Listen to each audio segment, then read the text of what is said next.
hello again. This is the third time today we're seeing each other live, which is kind of fun. But this is actually a redo or take two of the video that I just posted, I don't know, maybe like 15 minutes ago. So happy Wednesday again. I wasn't able to hear the sound on the other video. I wonder if you were, and I'm wondering if the sound is even coming through on this. I think, you know, the problem right now is that I have so much technology that I think I'm just let's see. I think we're officially live right now. Oh my goodness, isn't this just life though? Nothing goes perfectly all the time. But what do we do when that happens? We just keep plugging away. So that's what we've got going on today. So I wanted to talk a little bit about what happens when we have a craving, and is that something that we should always give into, or should we actually just let it go?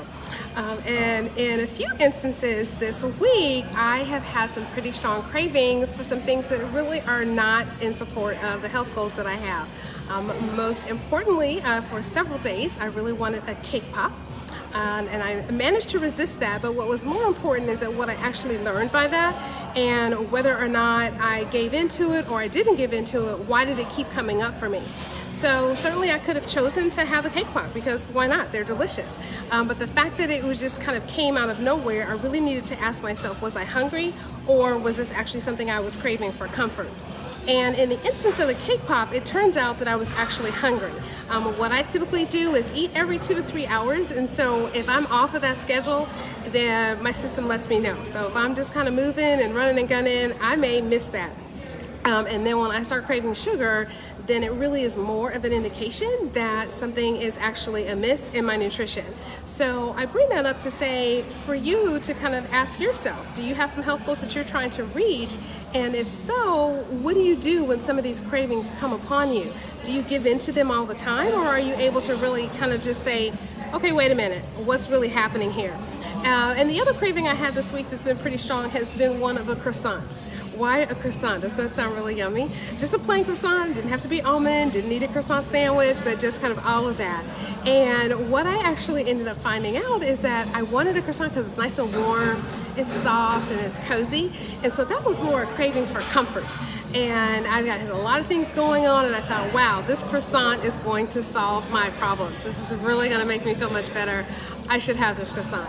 Well, actually, no. I didn't need a croissant, but what it said to me was, hey, maybe I need to take a break, do some jumping jacks, kind of regroup, take a break from all the pace that I had put myself in, so that I wasn't actually needing to have that external comfort, but really it was something more that was going on internally. So what can you do if this happens to you? What can you do if you have these cravings that come upon you that are not necessarily in support of your goal? Well, one thing that I suggest is actually keeping a journal.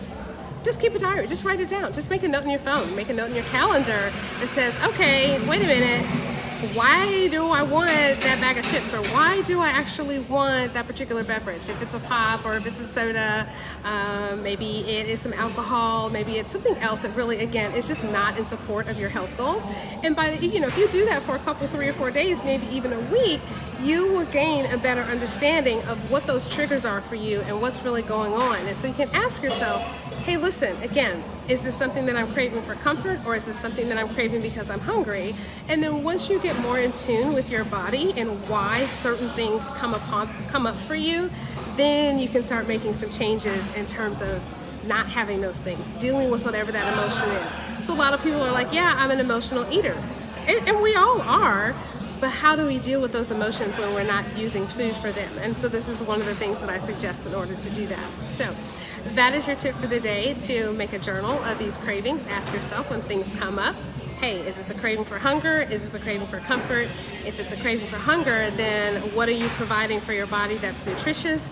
And if it's a craving for comfort, then what are you doing to kind of think through whatever that emotion is that's coming up for you?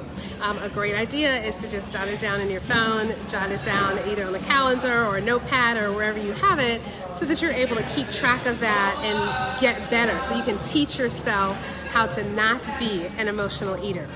So on that note, I'd like to again wish you an amazing Wednesday. Happy Wednesday. I want to wish you optimal health, bountiful wellness, and I will see you in the morning. I don't know if we're going to be able to do the Zoom thing again, but I will be here at 7:45 Central Time tomorrow morning to give you some morning musings and a tip for the day. Okay?